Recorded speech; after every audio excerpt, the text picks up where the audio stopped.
अस्सलाम वालेकुम वरहमतुल्लाहि वबरकातुहू। प्यारे दोस्तों, सबसे पहले आप तमाम लोगों को जुमे की बहुत बहुत मुबारकबाद। अल्लाह तबारक व तआला हमें और आपको इस जुमे की रहमतों और बरकतों से माला माल फरमाए। आमीन अल्लाहुम्मा आमीन। सबसे पहले आप लोग कमेंट बॉक्स में आमीन ज़रूर लिखें। क्या मालूम किसकी ज़बान से निकला हुआ आमीन कब कबूल हो जाए। दोस्तों, आज की इस वीडियो में हम आपको जुमे की फजीलत और जुमे की अहमियत और जुमा के दिन के कौन से ज़रूरी काम हैं और जुमा के दिन एक ऐसा वक्त भी आता है जिस वक्त में जो भी दुआ मांगी जाए अल्लाह पाक उस दुआ को कबूल फरमा लेता है। ये तमाम चीजें हम आपको इस वीडियो के अंदर बताने वाले हैं। लेकिन इसके साथ साथ जुमा के दिन एक ऐसा वजीफा भी आता है। अगर कोई शख्स जुमा के दिन इस वजीफे को कर ले, बहुत छोटा सा वजीफा है, और पूरे दिन में किसी भी वक्त चलते फिरते उठते बैठते सिर्फ इस वजीफे को कर ले, पाकी नापाकी दोनों हालतों में, तो इंशाअल्लाह तबारक व तआला अगले जुमे तक वो शख्स अल्लाह की पनाह में रहता है। और हमें इससे ज्यादा क्या चाहिए। हम लोग सिर्फ 5 मिनट निकाल कर एक वजीफा कर लें और हमारी पूरे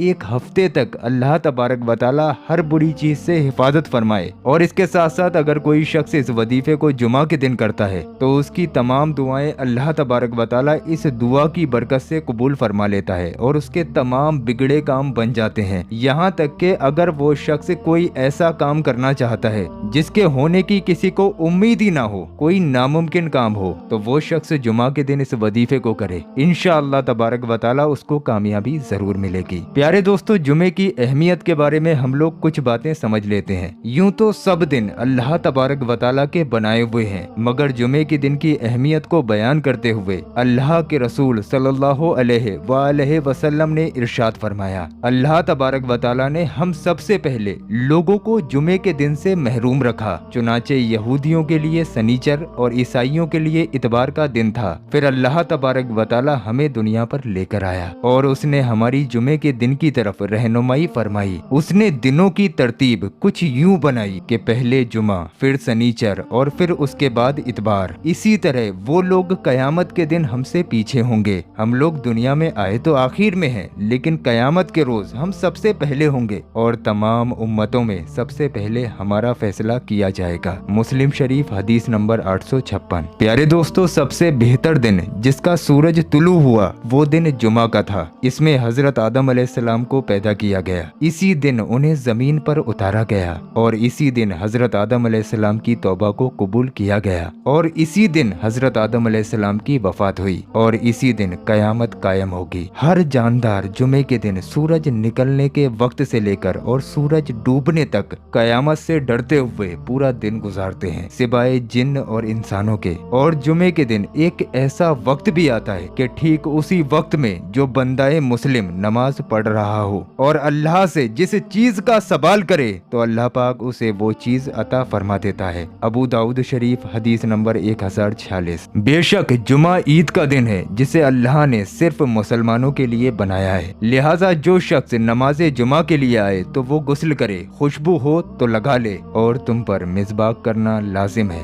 इब्ने माजा हदीस नंबर 1098। जब जुमे का दिन आता है तो मस्जिद के हर दरवाजे पर फरिश्ते पहुंच जाते हैं जो आने वाले लोगों का नाम बारी बारी से लिखते हैं और जब इमाम साहब मिंबर पर बैठ जाते हैं तो वो फरिश्ते अपने सहीफों को लपेटकर मस्जिद में आ जाते हैं और खुतबा सुनना शुरू कर देते हैं। बुखारी शरीफ हदीस नंबर 929। जिस शख्स ने जुमा के दिन गुस्ल किया और खुतबे के दौरान किसी से बात नहीं की तो उसका ये जुमा अगले जुमे तक उसके गुनाहों का कफ्फारा होगा। और जिस शख्स ने बेहुदा हरकत की, लोगों की गर्दनों को फलांगा, यानी कि मस्जिद में देरी से आने के बाद कुछ लोग मस्जिद में आने के बाद लोगों को साइड करते हुए आगे वाली सफ में जाने की कोशिश करते हैं, उसको कहते हैं गर्दनों को फलांगना। तो अगर किसी शख्स ने लोगों की गर्दनों को फलांगा तो उसका ये जुमा नमाज जोहर में शुमार होगा। अबू दाऊद शरीफ हदीस नंबर 347। इस दिन व रात में अल्लाह के रसूल सल्लल्लाहु अलैहि वसल्लम पर ज्यादा से ज्यादा दुरूद पाक पढ़ना चाहिए, क्योंकि आप सल्लल्लाहु अलैहि वसल्लम ने इरशाद फरमाया,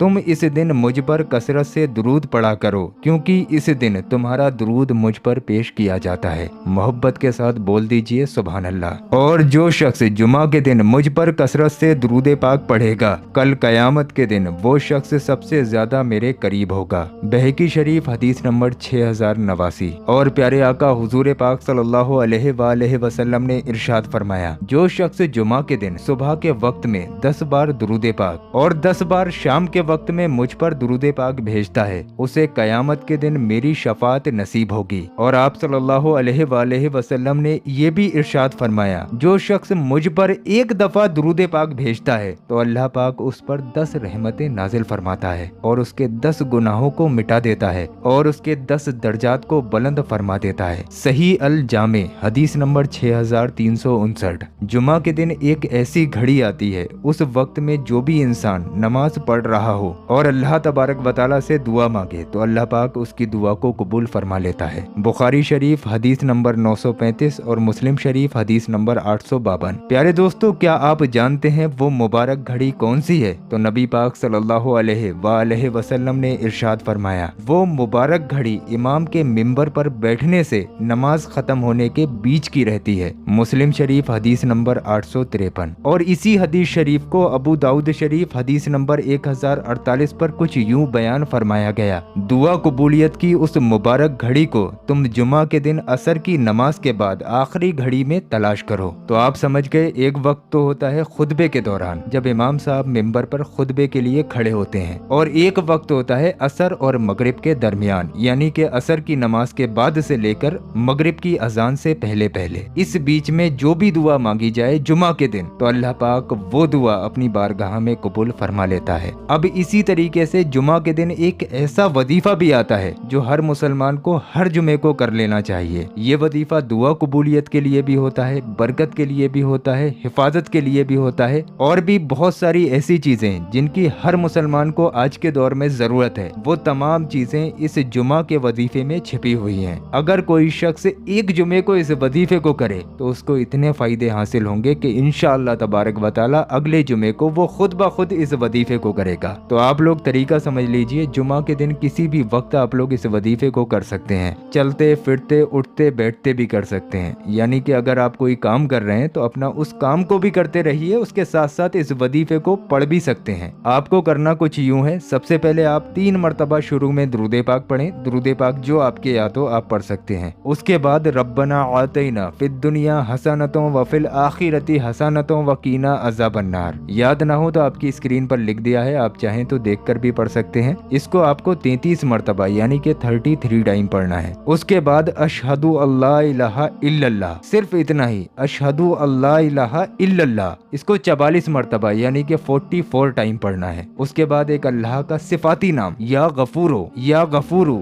या गफूरू 51 मरतबा यानी कि 51 टाइम पढ़ें। और फिर 3 बार आखिर में दुरूद पाक पढ़ें, वही दुरूद पाक जो आपने शुरू में पढ़ा था। इतना सा वजीफा करना है। उसके बाद अल्लाह पाक से आप लोग जो भी दुआ मांगोगे इंशाअल्लाह इस वजीफे की बरकत से और इस दिन की रहमत से अल्लाह पाक आपकी दुआ को कबूल फरमा लेगा। इस वजीफे को करने के बाद अपने सीने पर दम कर लें, और आपके घर में जो बच्चे हैं या फिर जो भी लोग हैं उनके सीने पर जाकर जरूर दम कर दें। औरतों के सिर पर दम करें, मर्दों के सीने पर दम करें। इंशाअल्लाह तबारक व तआला जिस भी शख्स के ऊपर आप लोग इस वजीफे को करके दम करोगे तो अल्लाह के रहमो करम से वो शख्स अगले जुमे तक हर बुरी चीज से महफूज रहेगा। कोई भी बुरी चीज उस इंसान के करीब नहीं आ सकती। तो आप अपने लिए ना सही, अपने घर वालों की सेफ्टी के लिए इस वजीफे को करके उनके ऊपर दम जरूर कर दिया करें। जो हमारी माँ बहनें हैं वो अपने शौहर के सीने पर दम कर दें, और जो हमारे भाई लोग हैं वो अपने बच्चों के या फिर अपने वालिद वालिदैन के सीने पर जाकर दम कर दें या सिर पर दम कर दें। इंशाअल्लाह तबारक व तआला इसके फायदे आपको खुद ब खुद दिखाई देंगे, और जिस घर में इस वजीफे को किया जाए इंशाअल्लाह उसमें बहुत ज्यादा बरकत होगी। तो जुमा के दिन आप लोग इस वजीफे को जरूर करें, और जितनी बातें आपको अभी वीडियो में बताई हैं वो सारी बातों पर आप लोग जुमा के दिन जरूर अमल कर लेना। दोस्तों वक्त बहुत कम है, कहीं जुमा निकल ना जाए, आप लोग इस वीडियो को शेयर कर दीजिए जितने भी आपके जानने वाले लोग हैं। अगर आपकी एक शेयरिंग की वजह से एक बंदे ने एक बात पर भी अमल कर लिया तो आप लोग समझ भी नहीं सकते आपको कितना सवाब मिलेगा। तो जितने भी आपके जानने वाले लोग हैं सभी को ये वीडियो शेयर करके सवाब के हकदार जरूर बने। अल्लाह पाक आपको इसका अजर देगा। और दोस्तों ये जो मैंने आपकी स्क्रीन पर वीडियो लगाया है ना, ये वीडियो आपकी जिंदगी बदल सकता है। इस वीडियो के अंदर गौस पाक के रोज़ाए मुबारक का पत्थर है। खाली अगर कोई शख्स इस पत्थर की ज़ियारत कर लेता है तो इंशाअल्लाह उसके तमाम बिगड़े काम बन जाते हैं। आप लोग मेरे कहने से आपकी स्क्रीन पर जो वीडियो आ रहा है ना, इस पर आप लोग क्लिक करें। आप चाहें तो इस पत्थर को अपने घर पर भी मंगा सकते हैं। ये गौस पाक के रोज़ाए मुबारक की नेमत है। आप लोग किस्मत वाले हैं जो आपके सामने ये वीडियो आया है। इस पर क्लिक कीजिए, इस पत्थर की ज़ियारत कीजिए और इस पत्थर को आज ही अपने घर पर मंगाइए। इंशाअल्लाह आपकी तमाम परेशानियाँ दूर हो जाएंगी।